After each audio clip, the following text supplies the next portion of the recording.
السامسونج جالاكسي اس 23 الترا والايفون 14 برو ماكس اقوى موبايلين موجودين دلوقتي في السوق.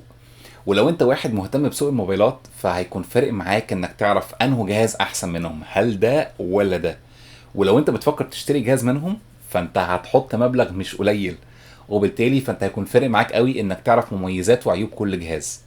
ولو انت مش مربوط باوبريتنج سيستم محدد سواء كان اندرويد او اي او اس، فاجابه السؤال ده هتكون اصعب واصعب بالنسبه لك. وصدقني حتى لو انت مش مهتم انك تشتري التليفونين دول خالص، بس مهم انك تعرف التكنولوجيا في الجهازين دول او في العملاقين دول وصلت لفين دلوقتي. وانا عارف ان نوعيه الفيديوهات دي بتزعل فريق وبتبسط فريق. فلو انت واحد مثلا معاك ايفون هتكون شايف انه يا باشا انا ايفون، انا ما تقارنش بتليفون تاني. ولو لقيت سامسونج مثلا متفوقه في كام نقطه هتحاول تبرر لنفسك ان الحاجات دي انت اصلا مش محتاجها. اما بقى لو انت راجل بتحب سامسونج ومعاك تليفون سامسونج مثلا او اندرويد، فهتقول لنفسك يا باشا احنا بتوع المرونه والتعديلات، الايفون ده جهاز واقف كده وملهوش اي لازمه. ولو لقيت ابل متفوقه في كام نقطه تقول لي بقى انت من اللي بينحازوا لابل وانت ابل فان بوي والقصه ديت. فعشان كده انا دوري في الفيديو ده اني هحاول اكون حيادي على قد ما اقدر، وهحط لك المميزات والعيوب قدامك وانت اللي تختار انه جهاز المناسب ليهم. او زي ما بيقولوا كده الجماعه الاجانب هحطهم ابل تو ابل، او هنا هتبقى ابل تو سامسونج. فيما عدا نقطتين للاسف مش هقدر اكون حيادي فيهم قوي، وهنحاز لجهاز على حساب التاني. وعلشان هقول اسماء الجهازين دول كتير خلال الفيديو، فبدل ما كل شويه اقول السامسونج جالاكسي اس 23 الترا والايفون 14 برو ماكس، فللاختصار التليفون ده اسمه الالترا وده اسمه البرو. تمام، يلا بينا. خلينا نبدأ بأول نقطة وهي الشكل الخارجي للجهازين جنب بعض. فالشاشة في الألترا مقاسها 6.8 بوصة مقارنة ب 6.7 في البرو. فالاتنين تقريبا نفس المقاس، لكن من بعيد تحس ان شاشة الألترا أطول، وده بسبب ان هما مش عاملين دورانات في الأركان زي اللي موجودة في البرو. وكمان الجوانب فيها دوران خفيف شوية ومخلية الماسكة في الإيد أريح، ومديلك إحساس انه جهاز فريندلي شوية، على عكس الجهاز ده اللي تحس ان انت ماسك طوبة. وحتى لما تبص لهم من بعيد كده بتحس ان الجهاز ده اتقل، مع ان الفرق ما بينهم 6 جرام بس، يعني مش حاجه تذكر اصلا. وكمان البرو فيه من الجنب زرار ابل المميز بتاع السايلنت واللي مش موجود زيه في الالترا. وبصراحه الزرار ده عامل لي مشكله، لان طول ما انا قاعد زهقان بقعد العب فيه، فشكلي هبوظه قريب. ولو جيت بصيت على الشكل من ورا فالجهازين تقريبا ما اتغيروش خالص عن موديلات السنه اللي فاتت، فهم تقريبا فعلا نفس الشكل. بس الحلو ان هم مش بيطبعوا بصمات بسهوله.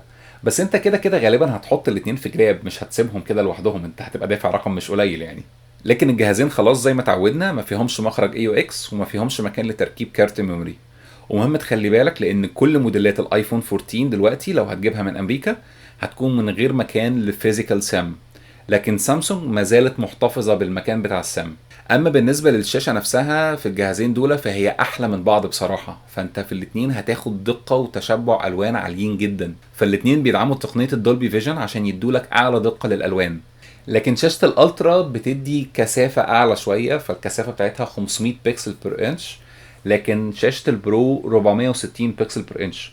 وده فرق بسيط خالص مش هتحس بيه، والاتنين هيدولك دقة رائعة جدا وبيدولك اعلى درجة سطوع. لكن هنا البرو بيتفوق شوية فهو بيوصل لغاية 2000 نتس، في حين ان الالترا اخره 1750 نتس بس. لكن الاتنين هيكونوا واضحين معاك كويس قوي في الشمس. وكمان الشاشتين بيدوا تردد لغاية 120 هرتز، فالسكرولينج عليهم هيكون سموث جدا. وكمان دي اول مرة ابل تحط في موبايلاتها خاصية الاولويز اون ديسبلاي، واللي موجودة في سامسونج من كتير قوي. بس هنا ابل طبقتها بطريقه مختلفه شويه، فهي بتحط صوره الخلفيه لكن بتطفي الاضاءه بتاعتها شويه. والاتنين تقدر تعدل فيهم كذا حاجه زي ما اتكلمت معاك قبل كده في الفيديو اللي فات بتاع السوفت وير. ويمكن الاختلاف الاساسي في الشاشتين هنا هو مكان الكاميرا او البازل اللي فوق. ففي الالترا فتحه الكاميرا صغيره وعلى مقاس الكاميرا، ومش هتكون مضايقاك قوي في الفرجه على الفيديوهات.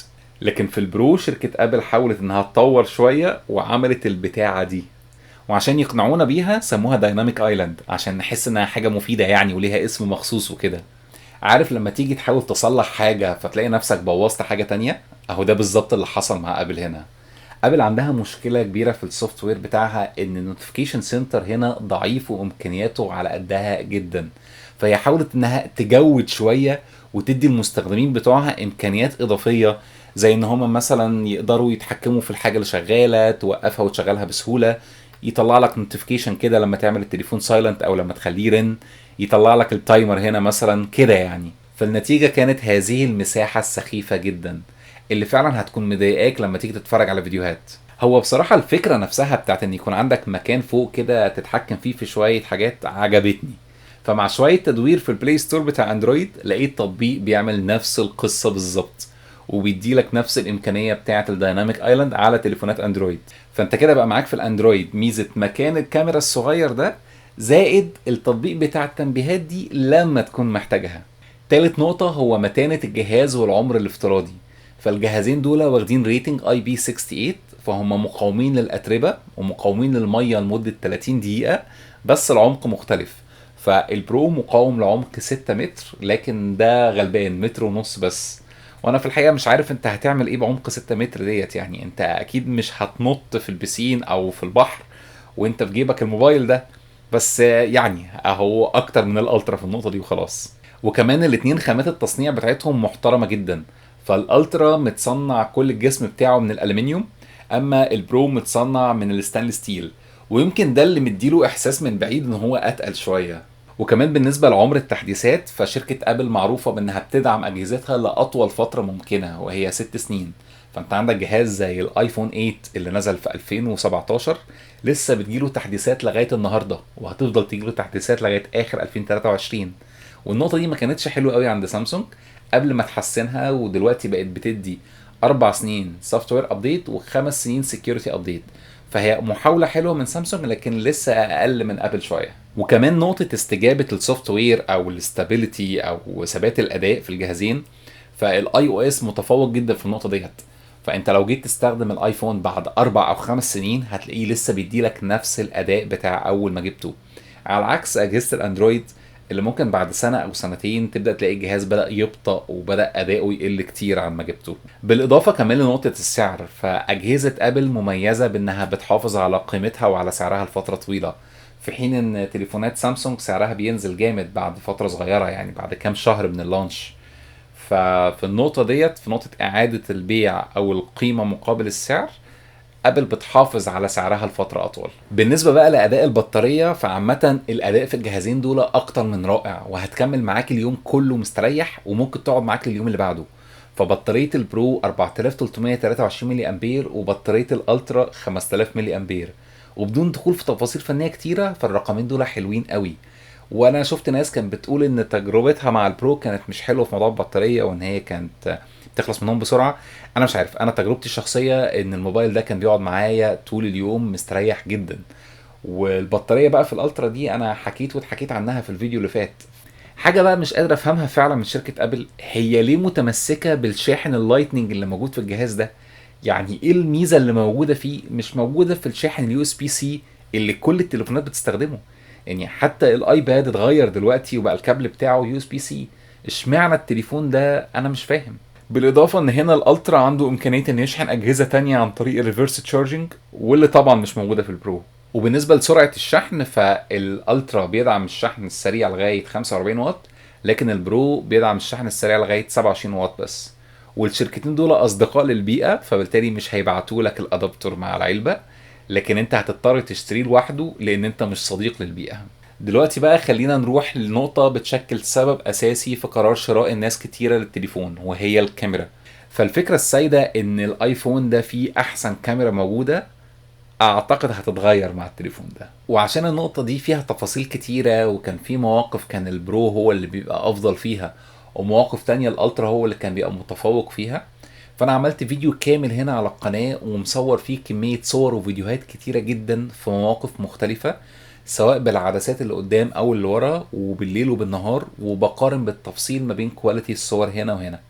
فلو موضوع الكاميرا ده فعلا فارق معاك، اشجعك انك تروح تتفرج على الفيديو ده بالتفصيل، لان هيوضح لك فعلا كل تليفون فيهم مميز في ايه.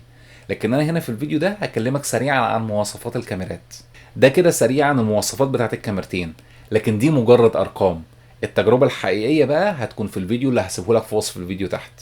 خلينا دلوقتي نروح لنقطة تانية، وهي أداء الجهازين. فبصراحة الجهازين دول أدائهم خرافي، والاتنين تقدر تشغل عليهم أتقل ألعاب وانت مرتاح جدا ومطمن إن الجهاز ولا هيسخن ولا هيسقط فريمات معاك خالص. لكن تعالى ندخل في المواصفات شوية. لان بصراحة الجهاز ده متفوق نسبيا في الاداء، وده بسبب ان شركة ابل هي اللي بتصنع البروسيسور اللي موجود هنا ال A16 بايونيك، وهي اللي بتصنع السوفت وير، فبالتالي هي عاملة سوفت وير يشتغل على الهاردوير ده.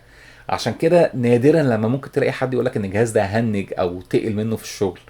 ودي نقطة اللي بيفتخر بيها كل الناس اللي معاهم ايفون، يقولك ده عمره ما بيهنج او it just works. وهم عندهم حق نسبيا في النقطة ديت، وده اللي مخلي جهاز برامات 6 جيجا ينافس جهاز برامات 12 جيجا. ونقطة تانية كمان مخلية الجهاز ده يعني متميز في الأداء، إن الأوبريتنج سيستم ده مش موجود عند ولا شركة غير عند أبل. وبالتالي الديفلوبرز اللي بيعملوا التطبيقات مش محتاجين ان هم يعملوا تطبيق يشتغل على نوعية اجهزة كتيرة جدا بمساحات شاشة مختلفة وبروسيسور مختلفة، هي بتشتغل بس على اجهزة ابل. فعشان كده بيبقى فيه تناغم ما بين التطبيقات والاوبريتنج سيستم، على عكس اندرويد او اللي موجود في السامسونج هنا، ان السوفت وير ده بيسموه سوفت وير الشعب، فهو موجود على كمية تليفونات كتيرة قوي بمساحات شاشات مختلفة وهاردوير مختلف. فبالتالي ده بيزود فرصة ان السوفت وير هنا او التطبيقات ممكن تهنك شوية. فسامسونج بتجيب مثلا البروسيسور من شركة كوالكوم، وبتجيب الاوبريتنج سيستم من شركة اندرويد، فان هي تخلي الحاجات دي كلها تشتغل مع بعضها ده بيحتاج مجهود اكبر من سامسونج. ويمكن هي مؤخرا بدأت تحاول تصلح النقطة دي شوية، بان هي خلت كوالكوم تعمل لها هاردوير مخصوص ليها او بروسيسور مخصوص بتاعها، وهو اسمه سناب دراجون 8 جين 2 فور جالاكسي. وده اللي شفناه في كل سلسلة الاس 23 سواء الالترا او البلس او حتى العادي. وبالنسبة للسوفت وير فهي عندها اليوزر انترفيس بتاعتها ال1 يو اي، واللي بصراحة فعلا سامسونج عاملة فيها شغل عالي جدا. ففعلا السوفت وير بتاع سامسونج هو احلى سوفت وير ممكن تشتغل عليه في الموبايل. وانا قعدت فتره بتحرك بالتليفونين دول، وبحاول ان اي حاجه اعملها في واحد منهم اعملها في التاني كمان عشان اعرف اقارن صح. ومن ناحيه الامان بتاعت السوفت وير، فبصراحه السوفت وير اللي موجود في الايفون هو امن سوفت وير. وده بسبب ان التطبيق عشان ينزل على الاب ستور هنا بياخد وقت طويل قوي عشان يتوافق عليه من الفريق بتاع ابل، ان هم بيجربوه ويتاكدوا ان التطبيق ده ما فيهوش اي مشكله تضر التليفون. على عكس الماركت بتاع الاندرويد او البلاي ستور اللي في الاندرويد، فهو عليه تطبيقات كتيرة مضروبة لان بسهولة بيتوافق على اي تطبيق، لان الاوبريتنج سيستم هنا مجاني اصلا. مثال على كده مثلا لو بتدور على جوجل ترانزليت، فانت عارف شكل الايقونة المميزة بتاعته، لكن في تطبيقات تانية واخدة نفس الشكل لكن مش تبع جوجل. المشكلة بقى لو تطبيق بيحتاج انك تدخل فيه يوزر نيم او باسورد، ففي الحالة دي ممكن بياناتك تتسرق. عشان كده انت محتاج تخلي بالك شويه وانت بتنزل التطبيقات هنا، وتشوف مين الديفلوبر اللي عامل التطبيق ده، وتقرا الريفيوز والكومنتس بتاعت الناس اللي منزلته. بس قصاد كده انت هتاخد سوفت وير فعلا يستحق ان يتقال عليه ده سوفت وير بتاع سمارت فون. فانت هنا عندك امكانيه المولتي تاسكينج، وتقدر تفتح اكتر من تطبيق مع بعض بسهوله، وتغير في مقاس التطبيق براحتك. وكمان خاصيه البيكتشر ان بيكتشر هنا مفيده لو انت بتتفرج على فيديو وبتعمل حاجه تانية، او مستخدم جوجل مابس مثلا. لكن في الايفون انت ما عندكش موضوع المالتي تاسكينج ده خالص، ولا امكانيه البيكتشر ان بيكتشر غير في يوتيوب. حتى لما تيجي تستخدم جوجل مابس هنا فهو مجرد بيطلع لك الاتجاهات في الدايناميك ايلاند ديت، لكن الطبيعي انك محتاج تشوف الخريطة اسهل من شوية اتجاهات وخلاص. انا حتى هنا ما عنديش فينجر برينت ولا باترن تو انلوك، انا يا دوبك عندي الفيس اي دي او الباسكود. فانا بحس ان انا في التليفون ده فعلا متأيد، ده مش سوفت وير ينفع للتليفون في 2023 صدقني. كفايه قوي هنا السكيور فولدر او السامسونج ديكس او المالتي تاسكينج. وعشان ما بقاش بقول رأيي الشخصي، فانا عملت فيديو كامل بتكلم فيه عن الفروقات ما بين السوفت وير هنا وهنا، وهسيبه لك في وصف الفيديو تحت. فلو انت فارق معاك قوي موضوع السوفت وير روح اتفرج على الفيديو ده. والمميزات والاختلافات ما بين الجهازين دول ما وقفتش لغايه هنا. فالنقطة الجاية دي أنا شايفها خسرت أبل شريحة كبيرة جدا من المستخدمين، وهي الأس بن. فلو أنت شايف إن ده مش حاجة مهمة قوي، وإن مش كل الناس هتحتاج قلم تكتب بيه شوية ملاحظات على شاشة الموبايل، فخليني أقولك إن ده مش مجرد قلم، ده ريموت كنترول تقدر تتحكم بيه في الموبايل من بعيد. فأنت القلم ده تقدر تستخدمه كزرار للتصوير من بعيد بدل التايمر.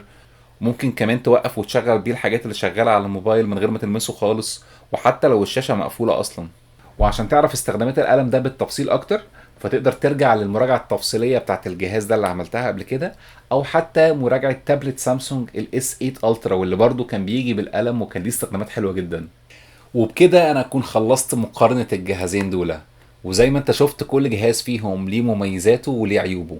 فاتمنى ان الفيديو ده مع الفيديو بتاع مقارنة السوفت وير وفيديو مقارنة الكاميرات يكون ساعدك انك تكون فعلا كونت فكرة كاملة عن انه جهاز من دول هو المناسب ليك. فاكتب لي في التعليقات تحت انه جهاز اللي انت شايفه مناسب ليك اكتر. وعايز اقول لك ان انا ناوي ان انا اعمل مقارنات ما بين اجهزة كتيرة جاية ان شاء الله. فهتأكد انك تكون مشترك في القناة ومفعل زرار الجرس علشان يجيلك تنبيه اول ما انزل فيديو جديد. يلا اشوفك في الفيديو اللي جاي. سلام.